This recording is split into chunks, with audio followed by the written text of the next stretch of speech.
Allah knows. Whatever you did, Allah knows. You don't have to impose it on people. You don't have to shove it in people's face. You don't have to go around telling people if nobody asks, by the way, I studied Islam for 5 years. Allah knows. I didn't have to. It's okay. You don't have to run by my credentials. I feel very awkward when every time, at a convention or a program, brother, can we have your bio so we can announce it to people?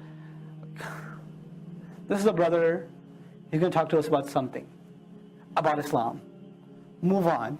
Get over the bios. It's okay. It's a problematic thing to do, actually. It's a problematic thing to do. Let me tell you what makes this guy awesome. And then he can talk to you. No! It's a reminder for myself and others. We're not like other, speakers in other forums that get applause, and then they get, people want to take pictures with them and stuff, and we're not that. That's not us. We're here to remind ourselves and others. We've fallen into that culture, that celebrity type culture. It's a disease. I personally believe it's a disease. It's not healthy at all. We're da'is. We're supposed to, and when that disease, it doesn't just affect the population, it affects the speakers. They start saying, I'm not coming to that convention unless you fly me first class. And I better have an executive suite. And I don't want to talk to anybody after my session. Whisk me away under security. I'm on break right now. Where did that happen? That's wild. That's not supposed to be us.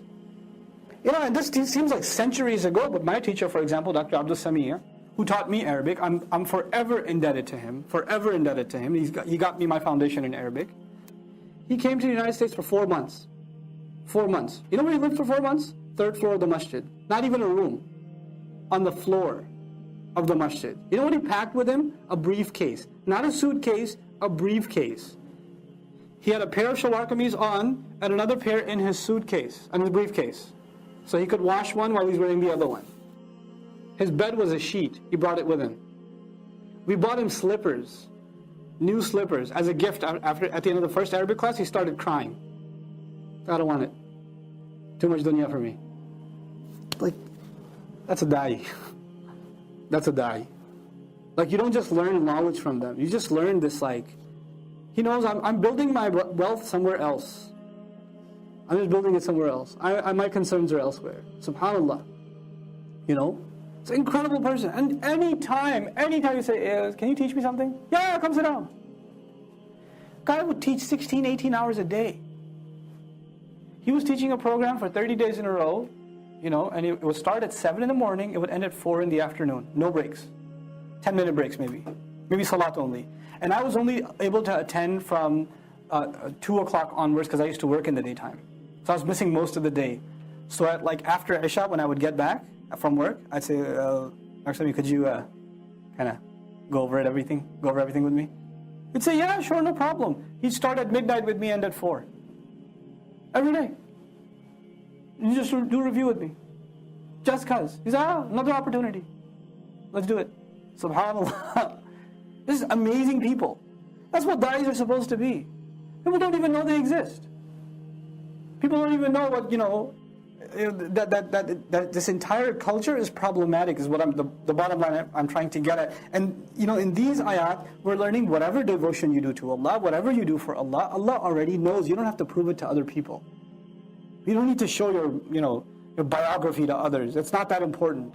And wrongdoers will have no helpers whatsoever. Either you're seeking recognition from people, or you are seeking recognition from Allah.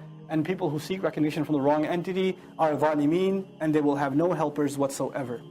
May Allah not make us from those people. May Allah make us people who our entire lives only look for Allah to appreciate what we did, and we don't get hypnotized by the appreciation of people. When people appreciate you, take the advice of the Prophet ﷺ, just ask them to make dua for you, and that's it. And don't allow people to praise. The Prophet even went as far as to say, pour dirt in their mouth. You're not helping anybody by praising them. Praise Allah, you'll help yourself. That's it. Just make dua. That's it. The kindest words I'll ever hear, some elder will come up to me and say, I make dua, Allah keeps you sincere. That's the best thing they can ever say to me. And they do. Elders that have wisdom, they come and say, people love you, so just watch out. And may Allah just keep you sincere. That's the best advice.